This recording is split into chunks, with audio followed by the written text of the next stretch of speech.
I remember the silence before it ended. Before the great tearing, before the light fractured into shadow, before the planet we called home, Maldek, was no more than shattered stone drifting in cold orbit between Mars and Jupiter, there was stillness. Not peace, not harmony, but the kind of stillness that comes just before something breaks. It was as if the planet itself held its breath, as if it knew what we refused to see. We were brilliant once. Maldek wasn't chaotic or primitive, it was advanced, a civilization woven from knowledge and resonance. We built cities in the crystal caverns of the inner crust. Towers of mineral and light rose from the tectonic ridges, conducting energy not through wires, but through harmonic frequency. Our power came not from combustion or conquest, but from balance, at least, in the beginning. We knew the secrets of vibration, the language of elements, and the geometry of creation itself. But even the most elegant mind is vulnerable to corruption. And that was our downfall, not a single choice, not one weapon, but a slow, collective forgetting of what we were meant to protect. We began to split, not just ideologically, but spiritually. Some believed in preservation. Others, in expansion. The more we learned, the more we wanted. The more we built, the more we felt invincible. I was there, in the last generation. We had weapons that could fracture moons. We had machines that harvested planetary cores. And in our arrogance, we built one final device, not for defense, not even for war, but for dominance, a planetary-scale resonance disruptor. It was meant to control natural frequencies, to suppress uprisings, to stabilize unruly regions. It was, we told ourselves, for peace. But peace born from fear is never peace at all. When it activated, the feedback was catastrophic. The planet didn't just crack, it sang a scream through the solar system. What remained of us was flung into the void. I don't remember dying. I remember becoming light, torn from form, torn from purpose, torn from everything familiar, and drifting into silence for what felt like eons. And then, I began to remember. Not immediately. Not in a flash. But in fragments. I would dream of structures I had never seen in this life.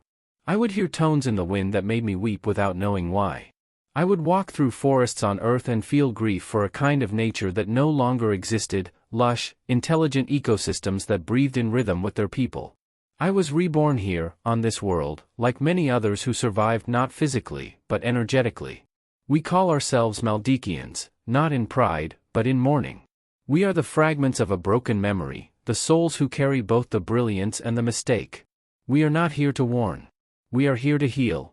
Because Earth now stands where Maldek once did, in that quiet moment before the breath breaks. And this time, the ending can be different. When I was born on Earth, I arrived like anyone else, screaming, blinking into bright light, lungs aching for breath. But even in that tiny, fragile form, I could feel it, something was missing. Something vast and unspoken lived in the space between each heartbeat. As I grew, I would search for it everywhere, in books, in sound, in the silence between conversations. No one else seemed to hear it. No one else felt the hum beneath the ground, the sorrow in the oceans, the subtle pain that leaked from technology and crowded cities. For most of my life, I believed I was simply different. They called me sensitive, said I felt too much, thought too deeply. But how could I explain that I wasn't just reacting to this life? I was remembering another. And the remembering came slowly, like fog creeping in at dawn, shapeless at first, but unmistakable once it settled. Sometimes it arrived in dreams. I would see skies of pale violet, enormous trees with bioluminescent leaves, towers of transparent crystal emitting tones so pure they made my bones ache. Other times, the memories came through sound, a frequency in a train whistle, or the way wind moved through telephone wires. It would stop me cold. Make my chest tighten. As if some part of me recognized a song I hadn't heard in 1,000 lifetimes. I didn't know then that these were fragments of Maldek, echoes of a world I once helped build, and helped destroy. And yet, despite the guilt buried in my soul's fabric, I could not ignore the pull. The pull toward healing. Toward systems. Toward harmony. Maldekians are not warriors. We are architects, energy weavers, restorers of equilibrium.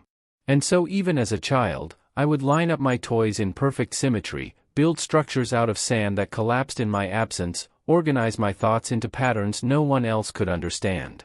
The earth felt heavy to me, not just physically, but energetically. So much noise, so much fragmentation.